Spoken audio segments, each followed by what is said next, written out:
Hello friends, आज हम class 11 का इतिहास का चैप्टर 4 पढ़ेंगे और उसमें हम आगे बढ़ेंगे। और किस तरह मैंने आपको बताया गनीज़ा के बारे में, हमने पिछली वीडियो में आपको बताया कि गनीज़ा किस तरह जो है यहूदी और अरब जो है इतिहास को जो है उसके बारे में बताती है हमें। तो एक गनीज़ा जो एक महत्वपूर्ण ग्रंथ भी जो है समझा जा सकता है, जो कि सीलबंद कमरे में जो हमें दस्तावेज मिले हैं, जो अभिलेख मिले हैं, उससे हमें जिसकी जानकारी मिलती है। तो आइए हम इस टॉपिक को आगे बढ़ाते हैं, अब आगे की ओर चलते हैं इस चैप्टर में। तो तुरान में वाणिज्यिक तंत्र में एक महत्वपूर्ण कड़ी था।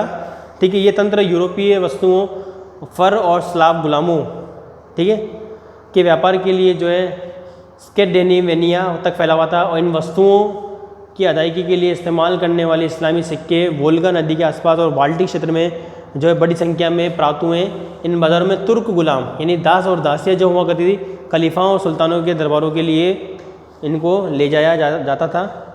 जो राजकोषीय जो प्रणाली है, राज्य की आय और उसका व्यय, ठीक है, राजकोषीय जो प्रणाली है, राजकोष जो प्रणाली है, ठीक है, और बाजार की जो लेन देन है देशों में धन के महत्व को बढ़ा दिया। और सोने और चांदी और तांबे यानी फुलस, यानी जो तांबे के सिक्के चलते हैं, ठीक है, समझ में आ रही बात आपको। जो तांबे के सिक्के जो थे इन्हें फुलस भी कहा जाता था। तो उस समय धातु के सिक्कों का जो महत्व बढ़ गया, तो सोने, चांदी और तांबे के जो है सिक्के बनाए जाने लगे। और वस्तुओं और सेवाओं की अदायगी के लिए प्राय सरफराओं द्वारा सीलबंद, जिसे हम कह सकते हैं सीलबंद किए गए, भेजे जाते थे। सोना अफ्रीका यानी सूडान से आता था और चांदी मध्य एशिया से, ठीक है, और जाफरान की घाटी से आया करता था। ठीक है, तो सोना जो है कहाँ से आ रहा है? अफ्रीका में सूडान से आ रहा है। और मध्य एशिया से क्या आ रही है हमें? जाफरान, जहाँ से चांदी मिल रही है। और जो हमें तांबा जो है ये हमें जो है अफ़गानिस्तान के पास के क्षेत्रों से हमें मिल रहा है, जहाँ से तांबा मंगवाया जाता था। तो कीमती धातु और सिक्के यूरोप से ही आते थे, यानी कीमती जो धातु और सिक्के जो हैं ये कहाँ से आ रहे? यूरोप से आया करते थे। ठीक है, जो कि पूरी व्यापार के लिए यूरोप को अदा करते थे। और धन की बढ़ती हुई मांग ने लोगों को अपने संचित जो है पड़ी बेकार संपत्ति का उपयोग करने के लिए विवश कर दिया। अब जो है लोग इन कीमती वस्तुओं और सिक्कों को प्राप्त करने के लिए अपनी संपत्ति को जो है उसका उपयोग करने लगे, उसको बेचने लगे। वाणिज्य गतिशील होने लगा। और मध्यकालीन आर्थिक जगत का सबसे बड़ा योगदान ये था कि अदायगी और व्यापार व्यवस्था के बीच एक कड़ी विकसित हुई। साख पत्र, ठीक है, साख मतलब होता है ऋण। देखिए यहाँ पर साख पत्र यानी ऋण पत्र, ठीक है। साख मतलब होता है ऋण, लोन, जिसे हम उधार पैसा लेते हैं उसको बोलते हैं ऋण लेना। तो उसमें साख पत्र जो है, ठीक है, सख जो अंग्रेजी के शब्द चेक से आया है, इसे हम चेक, ये अंग्रेजी शब्द है। सख यानी जो है उस शब्द से आया है, ठीक है। और हुंडियो, बिल द्वारा एक्सचेंज फुलताज का उपयोग व्यापारी और साहूकारों ने एक जगह से दूसरी जगह पर एक व्यक्ति को दूसरे को आंतरिक करने के लिए इसका इस्तेमाल करने लगे। हुंडियो, बिल ऑफ एक्सचेंज, ठीक है। तो हुंडियो मतलब होता है बिल ऑफ एक्सचेंज, यानी हम जो यदि हम कोई वस्तु हम खरीद रहे हैं तो उसके बदले हम क्या कर रहे हैं? उसको चेक या फिर सख हम दे रहे हैं। इस तरह से जो है हमने ये देखा है कि किस तरह जो है ये काम शुरू होने लग गया। तो इस तरह से हम आगे हो गए और हम देखें तो व्यापार बढ़ने लगा। तो इस तरह से जो है कीमती वस्तु के साथ में जो है अब साख पत्र यानी ऋण पत्र का भी इस्तेमाल होने लगा। और चेक यानी अंग्रेजी शब्द सख शब्द से आया है। तो इस तरह से जो है व्यापार बढ़ने लगा। तो वाणिज्यिक पत्रों के व्यापक उपयोग से जो है व्यापारी को हर स्थान से एक दूसरे स्थान में जो है कीमती वस्तु और धातु ले जाने में जो है अब बहुत जो है सुरक्षित महसूस होने लगा। अब इन साख पत्रों को जो है इसका इस्तेमाल करने के लिए जो हुंडिया जो है क्या होता है, यानी हमने जो है किसी चीज़ को हमने लिया है तो उसकी चीज़ में हम क्या कर रहे हैं? इस साख पत्र को दे रहे हैं। और इससे जो है बाद में वहीं जाकर जो है व्यापारी यदि कोई वस्तु चाहिए तो उसको नकद कराकर जो है वो वस्तु प्राप्त कर सकता है। तो इस तरह से जो है कवियों और चारणों को इनाम देने के लिए भी सख का इस्तेमाल किया जाने लगा। ठीक है, यानी अब जो दरबार में जो भी कवि बैठा है या जो लेखक बैठा है या जो भी अपनी पारंगत है किसी चीज़ के अंदर, तो उसको जब इनाम दिया जाता तो उस साख पत्र का यानी ऋण पत्र का जो है इस्तेमाल यानी इस चेक का इस्तेमाल किया जाने लगा इनाम देने के लिए। तो इस तरह से जो है अरब क्षेत्र के अंदर जो है ये सारी चीज़ें जो है बढ़ती गई। ठीक है, और हम देखें आगे की और, तो हम देखें यहाँ पर यद्यपि व्यापारियों की व्यापारिक जो है पारिवारिक जो है व्यापार स्थापित करने के लिए अथवा, ठीक है, और भी हम देखें तो और उनकी व्यवस्था को देखने के लिए तमाम बातें हमें ध्यान में रखनी है। देखा, अब और भी क्या बातें याद रखनी है हमारे को, तो गुलामों को काम करने के लिए जो है काम पे लगाना एक रिवाज था, लेकिन मुजरबा जैसे और व्यापारिक प्रबंध आमतौर पर किए जाते थे, जिसमें निष्क्रिय साझेदार अपनी पूंजी का निवेश करके देश विदेश में जाने वाले सक्रिय सौदागर को सौंप देते थे और लाभ हानि के लिए वो है उनके अनुसार बांट दिए जाते थे। इस्लाम लोगों को धन कमाने के लिए नहीं रोकता था, पर निषेध संबंधी नियमों का पालन भी किया जाना चाहिए। उदाहरण के लिए ब्याज का लेन देन था, हालांकि लोग बड़े चतुराईपूर्ण तरीक़ों से जो है सूदखोरी करते थे, जैसे किसी सिक्कों के उधार लेने और अन्य जो है किस्म के सिक्कों को अदायगी करना तथा मुद्रा का कमीशन के रूप में छिपे और ब्याज खा लेना। तो 1001 रातें अलिफ लैला और लैला की कहानियों में हमें मध्यकालीन समाज की तस्वीर मिलती है और इन कहानियों में नाविकों, गुलाम, सौदागरों और जो है सरफरा के पात्रों के बारे में वर्णन मिलता है। तो अलिफ लैला और लैला, ये जब ये नाटक, ये किरदार धारावाहिक जब बनने लगे और इन पर लिखा जाने लगा, ठीक है, इनका मंचन हुआ, तब लोगों को जो उस समय के जो बारे में पता चलता है। अब देखिए विद्या और संस्कृति, आगे चलते हैं। तो जब अन्य लोगों के साथ संपर्क में आने पर मुसलमानों और धार्मिक सामाजिक अनुभव में गहराई आई, तो मुस्लिम समुदाय ने अपने ऊपर सोच विचार करना पड़ा और ईश्वर यानी अल्लाह, ठीक है, और संसार से जुड़े मुद्दों पर जूझना पड़ा। एक मुसलमान और आदर्श का आचरण सबके सामने जो है अकेले कैसा होना चाहिए, सृष्टि की रचना का क्या उद्देश्य है, और यदि कोई व्यक्ति ये कैसे जान पाएगा कि ईश्वर के द्वारा पैदा किए जाने वाले जीवों से क्या चाहता है, कोई सृष्टि के रहस्य को कैसे समझ सकता है। इन प्रश्नों के उत्तर विद्वान मुसलमानों से प्राप्त हुए, जिन्होंने उस समुदाय की सामाजिक पहचान को मजबूत बनाने के लिए अपनी बौद्धिक जिज्ञासा को संतुष्ट करने के लिए विभिन्न प्रकार के ज्ञान प्राप्त और संकलित किया। तो जो तमाम जो है हमारे जो प्रश्न थे, इन प्रश्नों का जो है उत्तर हमें अपने इन विद्वानों ने जो है अपने दिया। धार्मिक विद्वान उल्मा, धार्मिक विद्वान उल्मा, ठीक है। तो धार्मिक विद्वान जो उल्मा है, उल्माओं ने क्या करा, अपने कुरान से प्राप्त ज्ञान, इल्म यानी ज्ञान, और पैगंबर के आदर्श को, व्यवहार को जो है ईश्वर की इच्छा जानने का एक एकमात्र तरीका था, और वह जिस विषय में मार्गदर्शन प्राप्त करता था। मध्यकाल में उल्मा अपना समय कुरान पर टीका, तफसीर लिखने का और मोहम्मद की प्रमाणिक उक्ति और कार्यों को जो है लेपबद्ध करने में लगाते थे।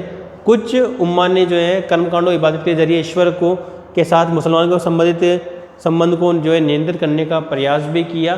तो इस तरह से हमने देखा है किस तरह जो है ये धार्मिक जो लोग हैं किस तरह जो है अपने धर्म का प्रचार कर रहे हैं, ठीक है।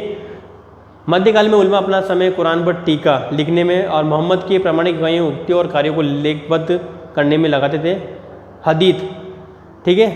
तो हदीत क्या है, यहाँ देखिए एक शब्द आया हदीत, ठीक है।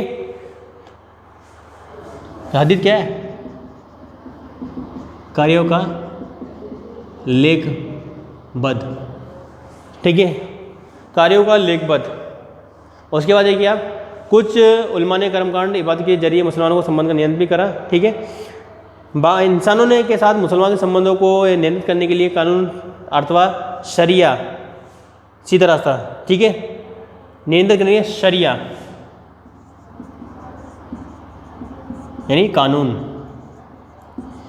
तो इंसानों के साथ और मुसलमानों के साथ संबंध बनाने के लिए जो है शरिया यानी कानून बनाया गया, और इस कानून से जो है इनके संबंध और भी प्रगाढ़ हो गए, ठीक है।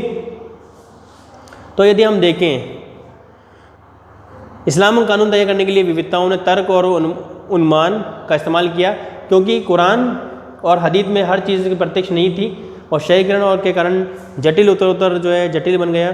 स्रोतों के अर्थ, ठीक है, निर्णय और विधि शास्त्र के तरीकों में के बारे में मतभेदों के कारण 8वीं व 9वीं शताब्दी में कानून की 4 शाखाएं मजहब बन गया। ये मलिक, हनीफ, शफई और अनबली थी। यानी अब देखिए यहाँ पर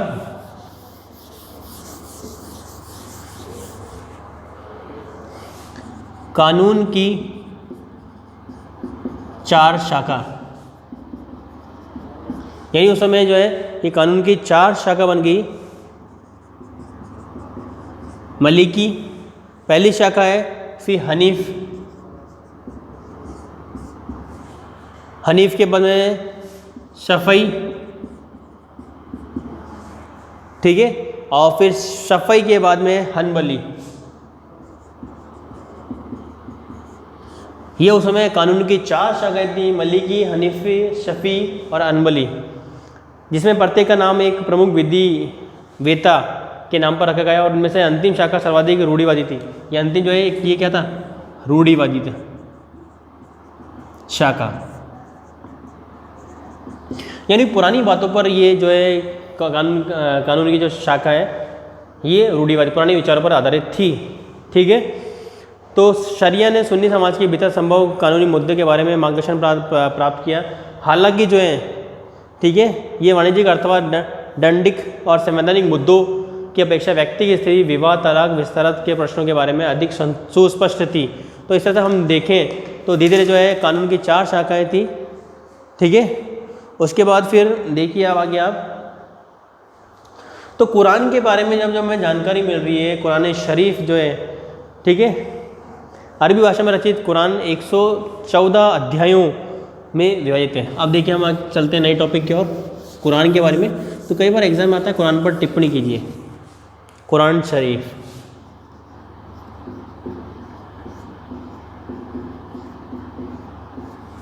ठीक है, कुरान शरीफ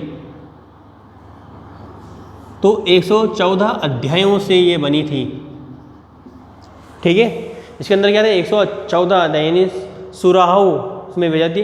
इसकी लंबाई क्रमिक रूप से घटती थी और इस प्रकार आखिरी सूरा सबसे छोटा था और इसका अपवाद केवल पहला सूरा और जो कि एक संक्षिप्त प्रार्थना है। मुस्लिम परंपरा के अनुसार जो है कुरान उन संदेशों का संग्रह है जो खुदा ने पैगंबर को 610 से 632 के बीच में अवधि में सबसे पहले मक्का में फिर मदीना में दिए।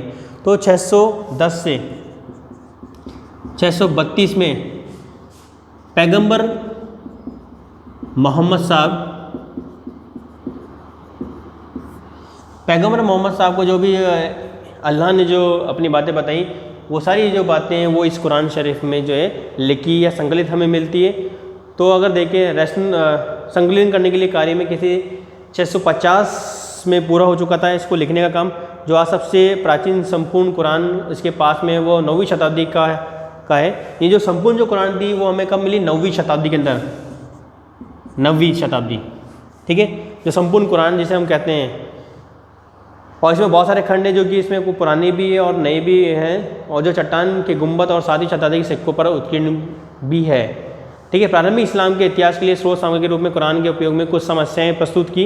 पहली ये थी कि ये एक धर्म ग्रंथ था, ठीक है, और एक ऐसा मूल पाठ था जिसमें धार्मिक सत्ता निहित है। मुसलमानों का आमतौर पर ये विश्वास था कि खुदा की वाणी यानी कलाम अल्लाह होने के कारण इसे शब्दांश समझा जाना चाहिए। हालांकि बुद्धि व्यक्ति जो है, धर्म वैज्ञानिक जो है अधिक उदार थे और उन्होंने अपने कुरान को व्याख्या अधिक उदारता से भी की।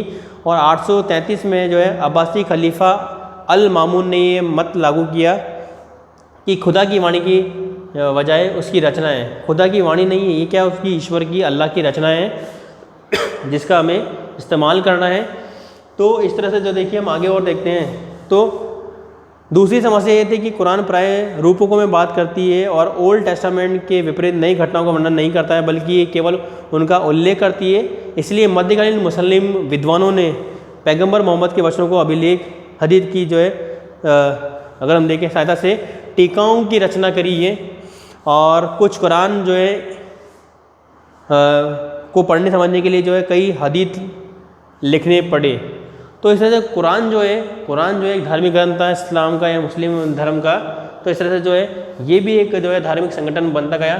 तो किस तरह जो है कुरान शरीफ जो है, तो 9वीं शताब्दी में चर्म पत्र पर लिखे कुरान का एक पृष्ठ है और ये सूरा 18 अल काफ की शुरुआत है, जिसमें मूसा असीसफ नाम का जो है सिकंदर के साथ सोने वाली जो है का उल्लेख करता है और एक कोणीय कूफी लिपि में ध्वनियों को लाल चिन्हों से दिखाया गया है ताकि उच्चारण में मदद मिले। तो जो आपकी किताब में जो चित्र दे रखा है कुरान के बारे में जो लिख रहा है, ये सब क्या है, उस समय सिकंदर के समय की घटना है जिसको एक जो है सिक्के से वो लिख रहा है इस चीज़ से। तो ये तमाम बातें जो है हमें कुरान के अंदर मिली है। तो कुरान जो है हमें एक धार्मिक ग्रंथ भी है और इसमें हमें इस्लाम के बारे में जानकारी मिलती है। तो ओल्ड टेस्टामेंट जो है ईसाइयों का, इस तरह से जो है इसमें भी जो है कहानियों का वृत्तांत है। तो इस तरह से जो है कुरान जो है किस तरह जो है हमें इसकी धार्मिक शिक्षा यानी इस्लाम को मिलती है। तो इस तरह से मैंने इस टॉपिक में जो है आपको कुरान शरीफ के बारे में बताया, ठीक है। फिर यहाँ की धार्मिक संरचनाओं के बारे में बताया, किस तरह उलमाओं ने जो है इस्लाम को आगे बढ़ाया, किस तरह इनको जो इसमें सुधार के लिए कानून व्यवस्था बनाई, कानून की 4 शाखाएँ बनाई। तो इस तरह से जो है इस्लाम में धीरे धीरे जो है समय समय पर परिवर्तन होने लगे और ये परिवर्तन जो है धीरे धीरे जो है इस्लाम में सुधार करने परिवर्तन कर रहे हैं और परिवर्तन करने के साथ साथ में जो है इस्लाम धर्म का या उसके प्रदेशों का जो है विकास हो रहा है। और इस तरह से हमने देखा है कि किस तरह जो है इस्लाम जो है आगे की ओर चरमोत्कर्ष हो रहा है और आगे बढ़ रहा है। तो हमने देखा है कि इस तरह से जो है इसमें जो है कुरान का भी जो है मुख्य योगदान रहा है, इस कुरान शरीफ का भी, ठीक है। तो इस वीडियो में जो है आज के लिए इतना काफ़ी है। नेक्स्ट वीडियो में जो है हम आगे की ओर चलेंगे, चैप्टर में आगे की ओर हम इसे बढ़ाएंगे, ठीक है। तो कई बार एग्जाम में आता है कुरान शरीफ के बारे में टिप्पणी कीजिए, ठीक है। ये वहाँ पर होने वाले धार्मिक बदलाव और कानून की रीतियों के बारे में जो है वर्णन कीजिए, ठीक है। तो आप एज ए होमवर्क इसको आप कर सकते हैं, इंपॉर्टेंट क्वेश्चन ये बनता है, ठीक है। मैंने तमाम बातें जो है आपको इस टॉपिक के अंदर बताई है, ठीक है। तो आप मिलते हैं फिर अगली वीडियो में। आज की वीडियो में इतना ही काफ़ी है। थैंक यू, धन्यवाद।